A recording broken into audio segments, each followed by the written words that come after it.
2018 সালে আমরা গণ অভ্যুত্থানের যে বীজ বপন করেছিলাম, 2024 সালে এসে শেখ হাসিনার পতনের মাধ্যমেই সেই বীজ আজকে বৃক্ষে পরিণত হয়েছে এবং এদেশের মানুষের বিজয় হয়েছে।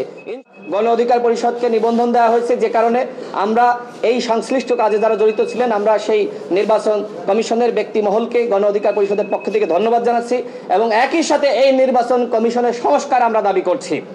কারণ এই নির্বাচন কমিশন যেভাবে 14 সালে, 18 সালে, 24 সালে আওয়ামী ফ্যাসিবাদকে সহযোগিতা করেছে, তাদের অধীনে আগামীতেই কোনোভাবেই সুষ্ঠু নির্বাচন হতে পারে না। সুতরাং নির্বাচন কমিশনের অবশ্যই স্বাধীন করতে হবে এবং তাদের সংস্কার করতে হবে। সেই দাবিও কিন্তু আমরা জানিয়েছি সাংবাদিকদের মাধ্যমে, চিঠিটার মাধ্যমে আমরা এটি বলেছি। এমনকি যখন প্রধান উপদেষ্টা থেকে শুরু করে উপদেষ্টাদের সাথে আমরা বৈঠক করেছি, আমরা তখন বলেছি যে নির্বাচন কমিশনের তাদেরকে সংস্কার করতে হবে এবং সেই দাবি হলো 1 নম্বর দাবি, নির্বাচন কমিশন সংস্কার না করলে কোনোভাবে বাংলাদেশে অবাধ সুষ্ঠু নিরপেক্ষ নির্বাচন হবে না।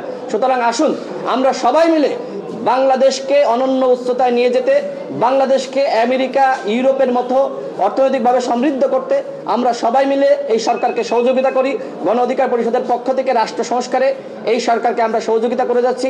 তারই অংশ হিসেবে এবি পার্টি, নাগরিক ঐক্য, গণ অধিকার পরিষদ নিবন্ধন পেয়েছে।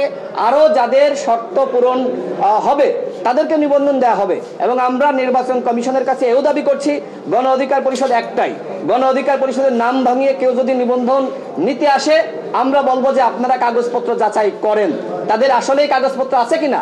গণ অধিকার পরিষদের যে অংশ দাবি করে আজকে নিবন্ধন চাওয়া হচ্ছে, অলরেডি তো যে কাগজপত্র আমরা জমা দিয়েছিলাম সেই কাগজপত্রের আদলে, সেই কাগজপত্রের বৈধতায় আমরা নিবন্ধন পেয়েছি। সুতরাং ওই সেম কাগজপত্রে যদি আর কোনো গণ অধিকার পরিষদের নামীয় দলকে নিবন্ধন দেওয়া হয়, তাহলে আমরা কিন্তু আন্দোলন করব। কারণ একই কাগজপত্রে দুটি দল কখনোই নিবন্ধন পেতে পারে না। আমরা এও বলছি যে প্রত্যেকটা মানুষের রাজনীতি করার অধিকার আছে, প্রত্যেকটা দলের নিবন্ধন পাওয়ার অধিকার আছে, কিন্তু আপনি একই নামে দুটি দলের নিবন্ধন, এটি কখনোই মেনে নেওয়া যায় না। যেহেতু গণ অধিকার পরিষদ জিওপি নামে আমাদেরকে নিবন্ধন দেওয়া হয়েছে, আর কোনো দলকে যাতে এই একই নামে নিবন্ধন না দেওয়া হয় সেই আবেদন আমরা জানাচ্ছি এবং সেই আলোকে আমরা একটি চিঠিও কিন্তু দিয়েছি। সেই চিঠি আপনাদের কাছে আমাদের পক্ষ থেকে আমরা দিয়ে দিব। আমরা এই চিঠি আমরা প্রধান নির্বাচন কমিশনার এবং যিনি এখানকার সচিব রয়েছেন তার দৃষ্টি আকর্ষণ করে আজকে আমরা চিঠি দিয়েছি এবং আমাদের চিঠির হেডলাইন হলো যে গণ অধিকার পরিষদ জিওপি একই বা কাছাকাছি নামে রাজনৈতিক দল নিবন্ধন যাতে না দেওয়া হয়। আমরা অন্যরা কেউ যদি নিবন্ধন চাই, তারা এখানে কাগজপত্র উত্থাপন করবে এবং এখানে নির্বাচন কমিশন সেগুলো যাচাই বাছাই করবে, যাচাই বাছাইয়ের প্রেক্ষিতে নিবন্ধন দেওয়া হোক।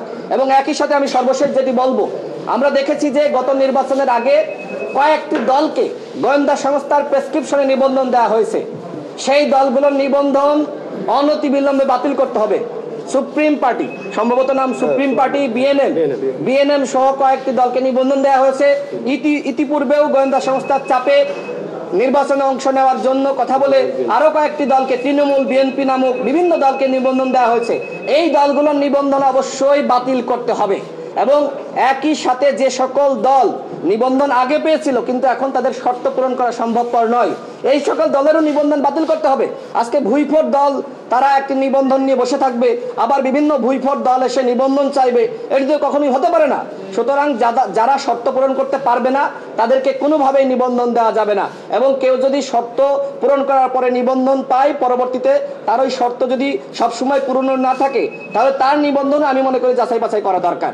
গণ অধিকার পরিষদ গণমানুষকে সংগঠিত করে দেশের মানুষের কল্যাণে কাজ করে যাচ্ছে। এই গণ অভ্যুত্থানে আপনারা দেখেছেন যে আমরা কিভাবে সংগ্রাম করেছি। 2018 সালে আমরা গণ অভ্যুত্থানের যে বীজ বপন করেছিলাম, 2024 সালে এসে শেখ হাসিনার পতনের মাধ্যমেই সেই বীজ আজকে বৃক্ষে পরিণত হয়েছে এবং এদেশের মানুষের বিজয় হয়েছে। ইনশাআল্লাহ যতক্ষণ পর্যন্ত রাষ্ট্র সংস্কার না হচ্ছে আমরা আমাদের সংগ্রাম চালিয়ে যাব।